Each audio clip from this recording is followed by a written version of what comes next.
Planning a trip can be exciting, but it can also be overwhelming. Here are some steps to help you plan a successful trip. Determine your budget. The first step in planning any trip is to determine how much money you can spend. This will help you decide on the destination, transportation, accommodation, activities, and other expenses. Choose your destination. Consider your interests, travel goals, and budget when choosing a destination. Research the weather, attractions, local customs, and safety concerns of the place you are considering. Decide on the length of your trip. Determine how many days or weeks you have available for your trip, as this will impact your itinerary and budget. Book your transportation. Research the best flights, trains, or other modes of transportation to your destination.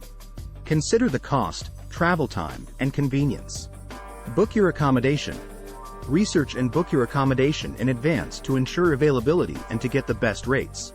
Consider your budget, location, and amenities when choosing your lodging. Plan your activities.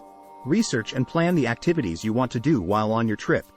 Consider the weather, local customs, and any cultural events or festivals taking place during your visit. Pack appropriately. Make a packing list based on the weather, activities, and length of your trip. Don't forget important items such as travel documents, medication, and chargers. Check travel advisories and obtain necessary documents. Check the travel advisories for your destination and obtain any necessary documents such as visas, passports, and vaccination certificates. Purchase travel insurance. Consider purchasing travel insurance to protect yourself against unexpected events such as flight cancellations, lost luggage, or medical emergencies. Remember to be flexible and open to changes during your trip. Embrace new experiences and enjoy your travels.